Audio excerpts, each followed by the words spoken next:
Alright, now that that fever dream is out of the way, I have an egg. This is a different egg. I don't know what happened to the first one. But if you've ever held a dollar store egg like this, you'll know that they are, well, cheap and very flimsy. So the first order of business is I have to sturdy this up. And my first thought was just to take a chunk of foam, wrap it in more foam, and then shove that inside the egg. And honestly, it worked pretty well. So if you ever need to make a sturdy egg, use this.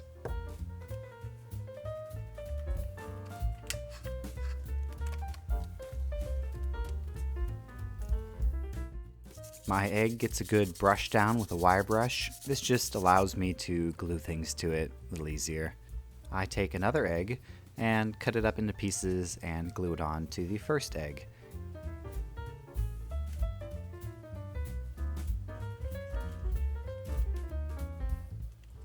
It's usually pretty hard to stick flat things to round eggs, so a bit of EVA foam goes a long way in helping bond the two. That's the eyeball, if you didn't guess already. And then here are the arm shoulder connectors. You'll see the arms in a second. Oh, speaking of arms, I found this transformer at my local thrift store, and it has a lot of really cool parts, but as you can see, the head's missing, and it's been chewed on by a child. Or maybe not a child, it could have been an adult, but it's been chewed on. Quite aggressively, actually. But first step, I take apart everything, and this thing was honestly put together very well. I was surprised. It took quite a bit of finagling to get all the parts off that I wanted.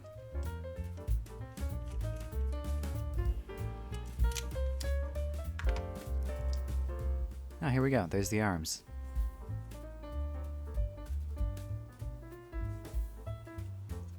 And I just add some greeblies to cover up any holes and screws.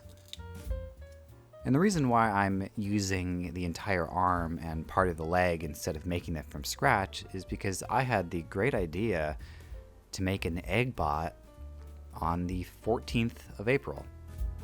But I wanted to have this video out by Easter, and Easter this year is on April 20th. So that only gives me 6 days to make an entire robot, display, and edit the video. And if all goes well, this will be out by Easter Sunday, but we'll see. Anyways, I start gluing the arms and legs on.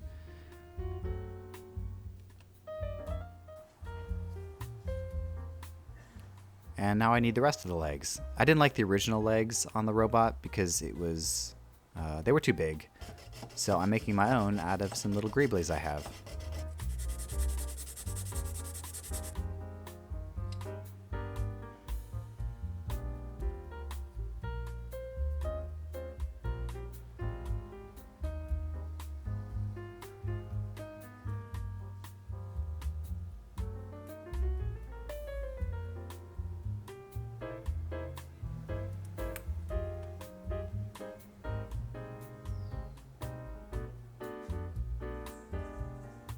Feet are always kind of hard for me to build, robot feet especially.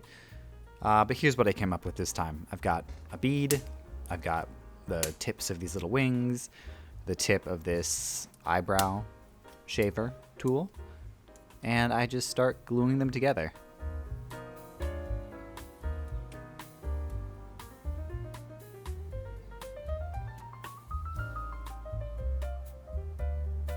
And here's another bead that I cut in half, and I'll glue that on the side. And then I drill a hole in it, and using a bit of armature wire, I attach the foot to the leg. Oh yeah, and this little bit I cut off earlier, I add it back on. Looks pretty cool. And that'll just glue in place. I just have to get rid of those little circles. And I'm just adding some more greeblies to fill things out, give them some hips. And there goes the legs.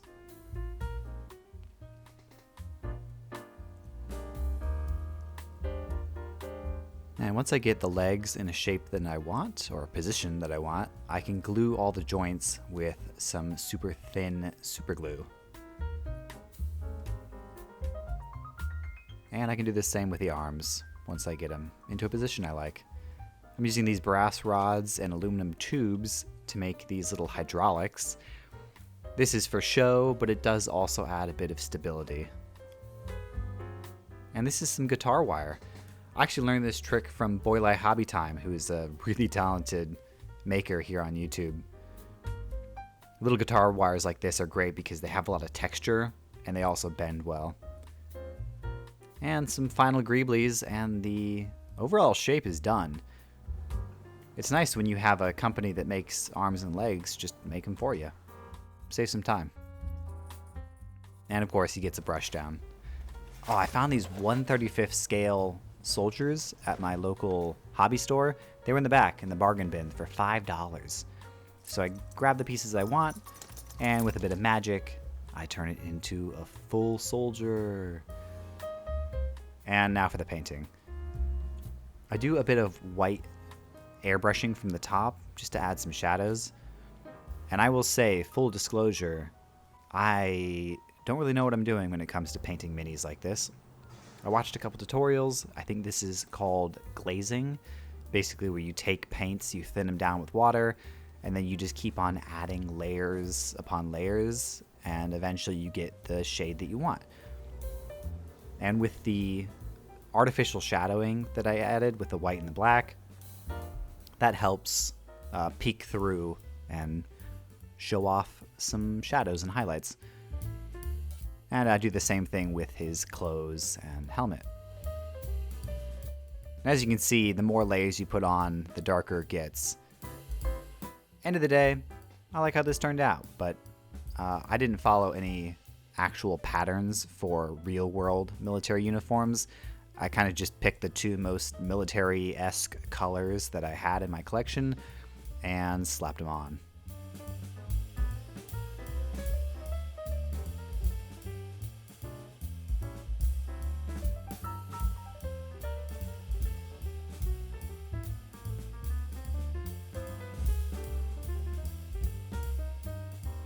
Oh, and here's this little weapon. I modified it from the original one because I wanted it to look a little more futuristic, weird-y. I don't know, it kind of just looks like a normal rifle now.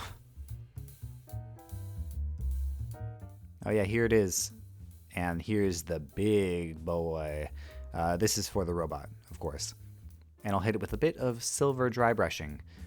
This will be a good base to paint off of.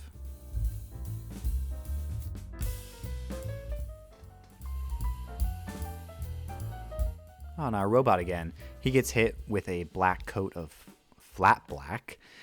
And then I'm trying something different this time. I'm doing a white dry brushing first, and then I'll do a silver dry brushing next.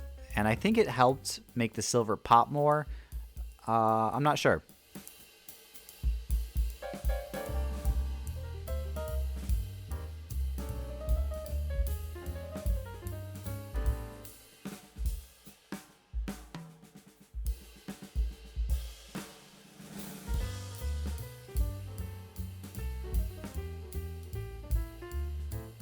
And now we get on to painting. I'm using the exact same colors as my little army man. And the same technique, that glazing technique, where you thin it down with water and you just add it on layer by layer. And this is the first time I'm using this technique. Most of the time I just sort of stipple it on and hope for the best. And this one actually worked pretty well, but you do have to do multiple layers.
And here I'm just gluing the rifle on. Nothing crazy. Ah, my favorite part, weathering. This is a wash. It's just brown and black acrylic paint mixed with isopropyl alcohol. Like I've said before, you can use water and it works fine. I just use alcohol because it dries quicker and it allows me to move on to the next steps. And the nice thing about washes is you can make these any color you want. If you want a more oily one, you can use black. If you want more natural dirt color, use more brown. And then I'm using kind of an oily black wash and making some oil drips.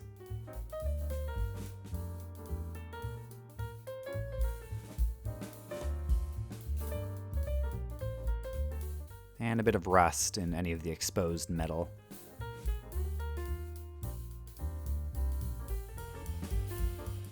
For the eye, I'm using some red and white.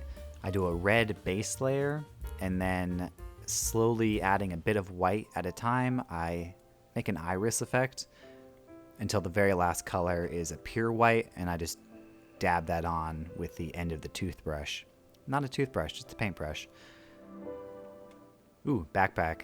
I made this off camera, and this little bedroll. This is for the big robot. I would not make my little guy carry it. He already has his own one anyways.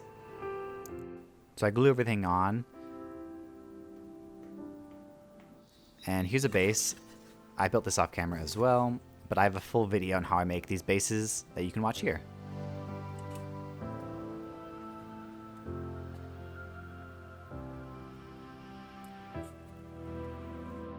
And here are all the paints that I used during this video, if I missed any, which I think I did. But anyways, the beauty shots are in a second, I promise. It'll be like 5 seconds. Here, they're right now. Just watch.